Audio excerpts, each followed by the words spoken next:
Hey, everybody. Welcome back to Schreiner University, another Sit Down with Ted. I am Ted Davis, and I have been looking forward to this one ever since we booked it. We are going to talk to Don Frazier, who is the head of the Texas Center here at Schreiner University and a fantastic historian, not only about all of history, but in particular Texas history.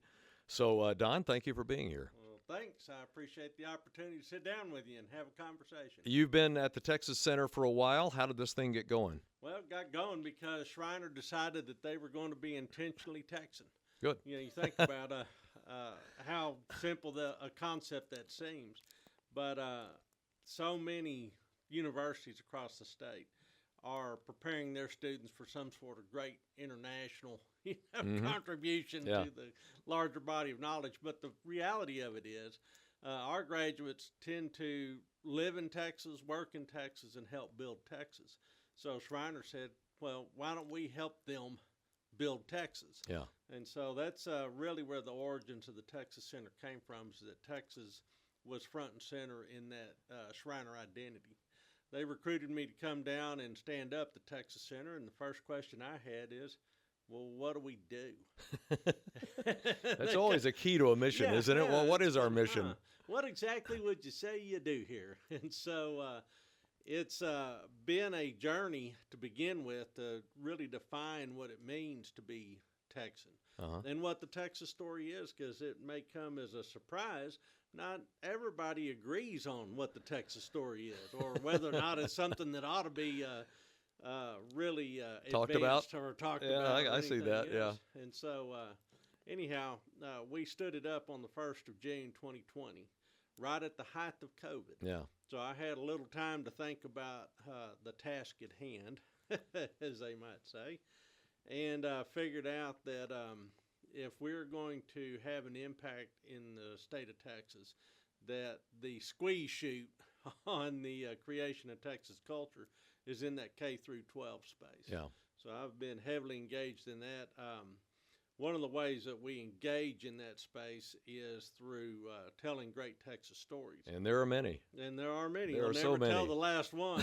And so when we started staffing up, I leaned very heavily into people that were excellent communicators. Yeah. And I've got a really good crew over there. In limited time here, I want to really focus in on the history of the man who founded this university, Sure. where the Texas Center is, Charles A. Schreiner. Sure. I think it's a fascinating story. It's the quintessential Go West young man story. Yeah. So he immigrates from France with his parents. Yeah. He doesn't just immigrate from France. He immigrates from Alsace.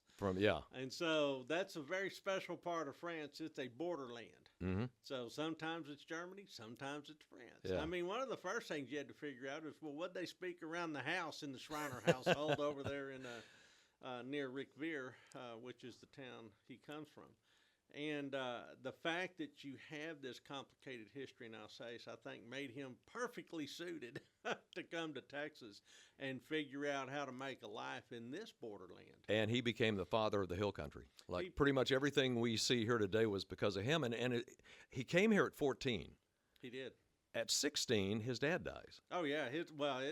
His dad died within a few months of them getting here. So he's orphaned pretty early on. Dad dies a little while later, maybe a couple of years. His mother dies. Like 17, 18 years old, both of his parents are dead. And yet he built this. Yeah, I mean, because what are you going to do? You find yourself not, fluent in the local language. You're in the middle of frontier Texas in the 1850s with all that implies. Yeah, that's a rough area.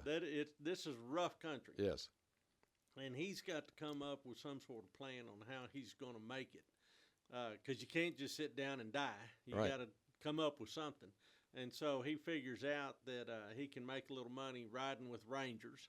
So he became a Texas Ranger at what age? 16? Yeah. So was there an age limit there, or how did that work? If you could ride a horse and handle a pistol, you were probably fair game.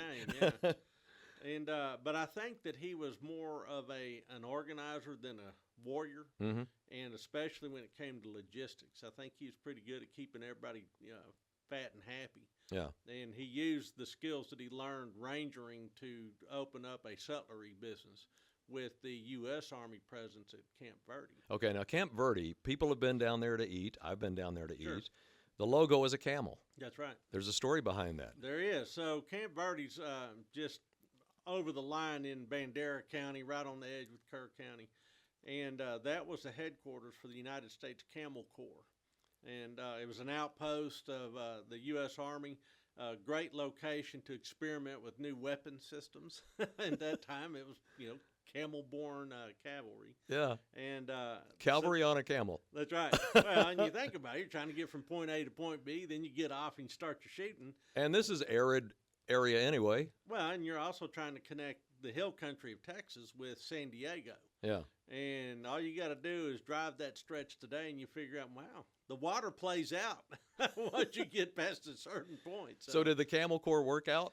It was actually showing great promise, but that whole experiment got interrupted by the American Civil War. Yeah. Oh, yeah. So then you had a feral camel population in the hill country for a Like the while. feral hogs? Yeah, like feral hogs, except they're a lot bigger and slower targets. So what happened to all the camels? A bunch of them got rounded up and used by freighters. Some of them were shot because they thought they were some sort of disfigured horse. They finally all went the way of so many other introduced species. So now Schreiner fights in the Civil War. He does. Well, he does, but he's a reluctant secessionist. His family origins really don't lend themselves to the Southern cause. They're not involved in slavery. Yep. They're not involved in cotton agriculture. He's got a hard-scrabble cattle ranch over on Turtle Creek. Did that become the Wyo Ranch? No. Okay, no, that's no, just no, that that's was his later first on. ranch. Yeah, Okay. this is his first homestead place. And he really tries to sit it out. Really the Germans and the Alsatians and other European immigrants in this area really just wanted to stay out of the mess. But when Confederates passed universal conscription, that meant a bunch of these kids in the hill country were now subject to go to war whether they liked it or not. So they had to go. So they either had to go or they had to get out of here. And so a bunch of them headed off to Mexico, including Charles Schreiner's younger brother, Amy. Okay. And Charles Schreiner did not go because his wife was 8 months pregnant. So she probably said, if you leave, I'll kill you. And that'll solve the issue right there. And so the folks heading to Mexico were intercepted by Confederate forces at the Battle of the Nueces. Amy Schreiner is killed. Wow. Well, then the Confederate authorities start going door to door looking for anybody that might know anybody that just got killed over there at the Battle of the Nueces. So Rebs were at the front door, and Charles Schreiner was going out the back door, and ended up going down to San Antonio, where he joined the 3rd Texas Infantry because his brother was a non-commissioned officer in one of the companies. Okay. So he gets out of that. And now, how does he end up at the Wyo Ranch? Was that the first one? No, the Wyo is kind of the culmination of a long, steady stream. So he comes back from the war, and he's trying to make a living over on Turtle Creek, and he can't, so he moves up to Kerrville and actually starts into the general merchandise business, and then he starts fronting people money, and then he takes land as collateral, and then he starts using that to collateralize cattle drives and arranging for cattle herds to be gathered. And the next thing you know, he's turning one small pot of money into two small pots of money, and then two small pots of money into one large pot of money. Yeah. And in that process, he accumulates about 600,000 acres. 600,000 acres. Yeah. Now, the Wyo was for cattle, but the one that really fascinates me is the Live Oak Ranch was for the sheep. Yeah, that's one of the things when you look at the hill country, you're going, how in the heck do you make a living out here? Yeah. Because the soil is thin and the rocks are shallow, they're all right there. So he came up with the idea, this is probably pretty good sheep and goat country. Yeah. And goats, of course, make mohair, and mohair makes blankets, and blankets end up being, especially if you can get a government contract, end up equipping armies and everything else you need. And he became the mohair king of the world, didn't he? That's it. And actually gave a reason for people to move out here and persist out here. So what all did they make out of mohair? You said clothes, but it... Yeah, I mean, Texas probably provided more wool to the United States and Allied armies in World War I than any other location on Earth. Wow. And you think of those itchy army blankets. Well, that itchy army blanket started out as itchy goat wool Yeah. in the hill country. Yeah.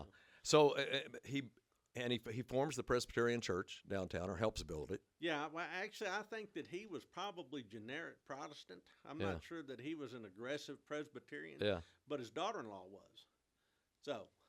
And so when you drive down Jefferson Street, he pretty much got that church started, didn't he? Yeah, that's it. So, he was a good backer to have no matter what your enterprise was. He had a dream of having a university here in the Hill Country. So how did that germinate? And we opened in 1923, so Correct. Schreiner's been around for over 100 years. So how did that idea germinate? Well, they were looking for a university in West Texas. State was. And so they were really looking at what would become Texas Tech University, looking for a location for it. And Schreiner and several others got together a parcel of land in what is now Center Point and said, this would be a great location in West Texas for a university. Well, his definition of West Texas and the state's definition of West Texas were a little off center of each other. And finally, Texas Tech gets located out where it is now in Lubbock. And actually, the only reason anything's in Lubbock is because they located it. My parents went there. I grew up in Lubbock. Yeah, so. well, I know. Yeah. So you know what I'm talking about. Yeah, Absolutely. I gave up the bright lights of Abilene to come to the Hill Country, so I know that country well. But he didn't give up on the idea of having a university. It was just going to be a different sort of approach. And so he kind of modified his view and said, what we really need is a boarding school, high school, so that these ranch kids could go to school and not have to leave to go back to the ranch or whatever else. And so started out as a high school, then it was a 2-year college later on, and then finally we're a 4-year university with graduate programs. Opened in 1923. It was. And there was, I read a story about a scandal involving that whole selection of the university where a governor had to resign and there was some payoffs, and Abilene was going to be the place for the West Texas University? That's it. You mean there was corruption going on? Oh, man. Corruption in the 1920s in Texas is kind of part of it. If you know anything about Ma and Pa Ferguson, you'll go, okay. That explains a lot. Yeah. So, yeah. Anyhow, he just didn't give up on the idea. His daughter-in-law said, hey, Presbyterians need a school. They're big on education. So that's how come we ended up with a Presbyterian affiliation. A little bit about you. You've been a history buff and teacher for a long time, haven't you? Yeah, it's funny because I've been described as a history buff, and then I say, well, do you go to a medicine buff to get your, prescriptions? Some people like to think of history as being a profession. So, I've been in the history business now since, got my PhD in 1992 from TCU. Yeah. But before then, I was the dorky kid in the library when everybody else was playing football, I've kind of been a Poindexter. History animated me in school, too. No, really? When a lot of things didn't. Yeah. Because I just find it fascinating. What's your favorite aspect of history? Just backstories of like the Charles Schreiner story. Sure. And learning like the Civil War series with Ken Burns and learning stuff you didn't know about the Civil War. Oh, sure. Now when I watch Jeopardy, if there's a Jeopardy category, I can at least get 3 of the 5 right.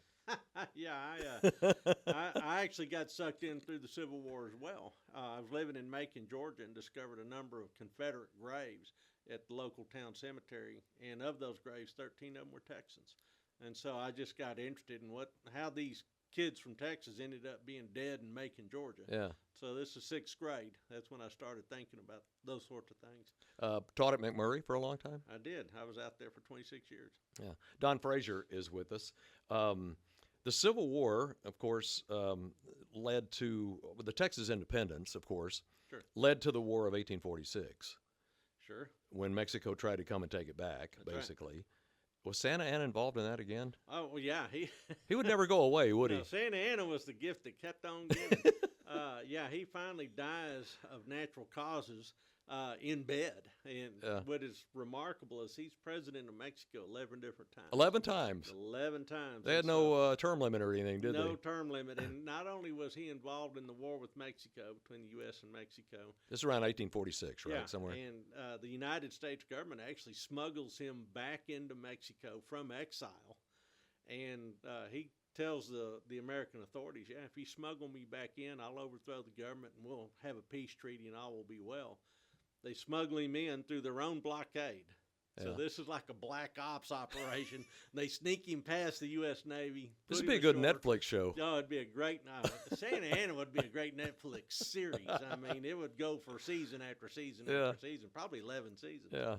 And anyhow, he finally gets into Mexico, and he doesn't overthrow the government. Well, he does overthrow the government, but he does not sue for peace with the United States. Yeah. He continues the war. You mean he lied? Well, yeah, he kind of. Wow. Yeah, he kind of fudged the situation. a bit. So they win that war, and it did a lot for this country because James Polk was the president, Sure. and he talked about manifest destiny. Well, he was in the age of manifesto. So that, yeah, but he was the president then, Yeah. right? And so the idea was that we would be a nation from sea to Atlantic to Pacific. The actual phrase is that it was the manifest destiny of the United States to overspread the continent and give home to its teeming millions. Yeah, so there you go.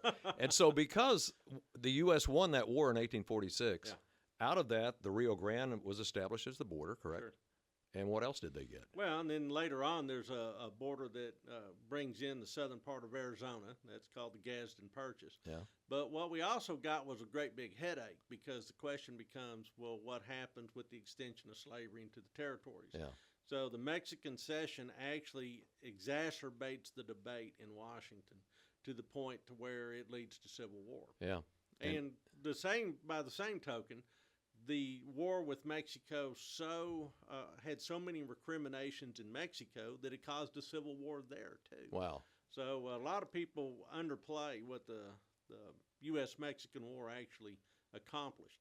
And another thing that it accomplished was Article 11 of the Treaty of Guadalupe Hidalgo made all of the Indians in the region north of the Rio Grande the United States problem. Mm-hmm. And so we ended up having to put a military presence in the West, including Camp Verde, to control the Indians from going down into Mexico. And all of that out of 1846. And all that out of, that brief war. And the guys who fought, the soldiers and the officers who fought in that war for the U.S., just 20 years later, were enemies in many this cases. is kind of their rookie season. Yeah. So if you got some were on the south, some were on the north. Yeah. If you had a U.S. grant card from 1846, that's sort of like having his rookie card. Yeah. And those guys all kind of stretched their legs in Mexico. Well, I've enjoyed talking to you. We're going to talk more about the Texas Center in just a moment, but Great. I could talk. I could do this for an hour, Good. 2 hours. Look But forward to that conversation. You're fascinating to talk to, and I appreciate it. Don Frazier of the Texas Center. And if people want to know anything about the Texas Center, where do they reach you? All they got to do is jump on the website, and that's thetexascenter.org. Okay, texascenter.org. That's it. All right, back with more on the Texas Center after this. All right, joined now by Ben Friberg of the Texas Center, and he has been a big part of getting this thing going. E Pluribus Texas is the motto. So what is that? It's kind of like the national motto, out of many one. Yep. It's out of many one Texas. And your focus is going to be K what? Well, we're really focusing on 7th grade because that's when Texas history is traditionally taught in Texas schools. Mm-hmm. And then, but it can be, we made them at such a level of comprehension that you can go from 7th grade into high school. Or if you're just someone who just moved to Texas, we're getting hundreds of people every day moving in, that they can watch them all as kind of their primer Cliff Notes version of what they're buying into when they move here. Kind of a Ken Burns history of Texas in a way. In a way. Did you get any motivation from that form of documentary storytelling? Anyone who does a documentary owes the Ken Burns Format. as inspiration. Yeah. Because he really made it a popular medium. Mm-hmm. Ours moves a lot faster than his. His tend to be much more stoic, grandiose, above the clouds sort of narrative, PBS sort of style that he's mastered over the past 30 years or so. Ours are short 5-minute videos, and they move at a very fast pace. Okay. And so because, people's attention spans, especially kids' attention spans, are not very long these days. What were you saying? Exactly. And so, it's not going to be sitting down watching a hour-long, 2-hour-long special event sort of thing like a Ken Burns documentary. They're very quick episodes. that move very quickly, fast editing, special effects, graphics. They're much more, I guess you would say, more modern in visual tone. And you made all of these, right? I made a lot of them. I also supervised other editors that we hired out to put them together as well. I mean, it was a massive project, 250 videos. That's 20 hours worth of content pretty much. And we had to get it done in a relatively quick amount of time. If it had just been me by myself, it would have taken like 10 years or so to do them all. So how fast did you get it done? We got it done in 2 years. Okay. So That's fast pace. yeah, very fast. We were one of the producers we were working with on it said that it was like driving a 90-mile-an-hour train while you're building the track in front of it. It's a good analogy. Right. Ben Friberg is with us of the Texas Center. So where do you begin in Texas history, and take us from the beginning and where you end up? Well, we start with the very beginning with plankton and dinosaurs and that sort of thing. Kind of like James Michener. That's what he did Yeah, in the book Texas. That becomes oil. Yeah. And you can't have Texas without oil. Yeah. Or it'd be vastly, vastly different. It would. And so we start off there, and then we go from some of the ancient Indians, the ancient peoples that are, from 10,000 years ago on, and touch base with all those until we get up to Spanish contact and go through that era. We cover Spanish and Mexican history with Texas very minutely. In school, I can remember where the only thing they taught really from the Spanish era was Cabeza de Vaca, crash lands in Galveston, and then poof, suddenly there's the Mexican Revolution against Spain, 200 years later. There were some things that happened in between there. There were some things that happened in between, and so we cover that in detail, and we also go over the many presidents of Mexico before Santa Anna and how they all played into the Texas story that as we lead up to the Texas Revolution. And so we break it down in pretty, even though it's still a general history, the episodes actually put in a lot of detail that you normally wouldn't get in your normal 7th grade Texas history class. And you think about starting with the plankton and the oil, and then eventually you get to the space program, which is fascinating to me that it could go that far. We get it up to basically about a year ago. Yeah. Somewhere in there, because they do teach some Texas history classes. They do try to teach as get it as recent as possible.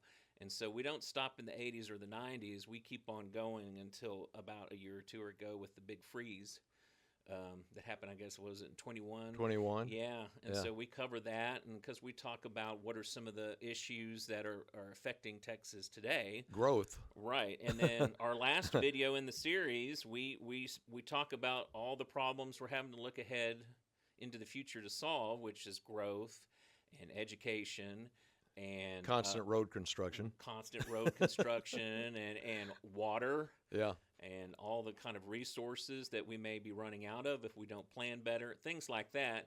And then we turn it over to the viewer and say, well, what's your story? What's your Texas story going to be? Wow. And so when people, where do they find these? Can they find them online and look at them? Yes, they're very easy to find. We will have links to them on our own webpage, thetexascenter.org. Yeah. But you can also find them, and it's probably easier to find them on YouTube. Okay. Just type in, when you get on YouTube, just type in the Texas Center, Schreiner University, and that'll pop up our YouTube channel. We have, besides those 250 videos, we have about another 200. So we have about 450-ish videos of everything Texas. And we have them all divided into playlists to where the viewer can browse through and say, I can watch all these different modules about E Pluribus Texas, or I can go to this other thing where I've recorded Don giving a presentation about local German history, or a history, hour-long history on the Republic of Texas talk, or a myriad number of things that we've touched on with Texas history. We have them divided off into easy-to-find playlists. How about Chester Nimitz? We have a video growing on up in him. Fredericksburg and becoming the Eisenhower of the Pacific. That's a great story too. Well, he spent his teen years in Kerrville. Yeah. And graduated from Tivy, I believe. Yeah. And so, Fredericksburg claims him, but I think a lot more of his development happened in Kerrville that people don't talk about, and we have a video about him too. So we have individual videos that we get our student workers to do for us. They research, they write, and then I show them how to find the pictures that will go along, and then I'll teach them how to edit on Adobe Premiere. And so that's how we're also kind of educating our students here, as well as our employees will come in and we'll teach them how to do this media production. Wow. And then also learn how to tell a story and do research. And so one of our students who's since graduated, he was really big into the military, and so he did numerous videos that had to do with World War II. Mm-hmm.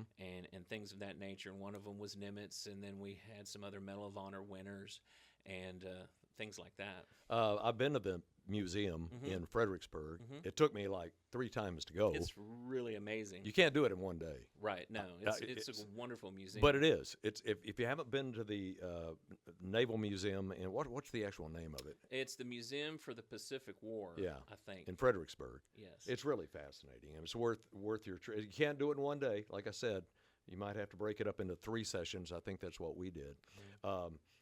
We don't have a lot of time, but LBJ could be a whole Netflix series too, couldn't he? Yeah, he could. Especially if you based him on that series that hopefully will get finished, the book series by Cato. I think it's Robert Cato. He's written 4 books in the series, and he's working on either the last one or the next to the last one. But the guy is really getting up in years, so I don't know. It might be like Game of Thrones, where the author never finishes the book series. Yeah.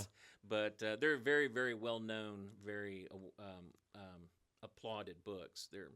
If you want to learn more about LBJ, that's the book series to grab. There's a lot to learn. Yeah, there is. He's good and bad. There's good about him and there was bad about him, but all of it's fascinating. Sure. And, that's one of the joys of our job, is that we're never going to run out of Texas stories to tell, because Texas history or Texas culture and the stories behind that, it's endless, really. And so it'll keep us busy for many, many years to come. All right. Well, that's fascinating.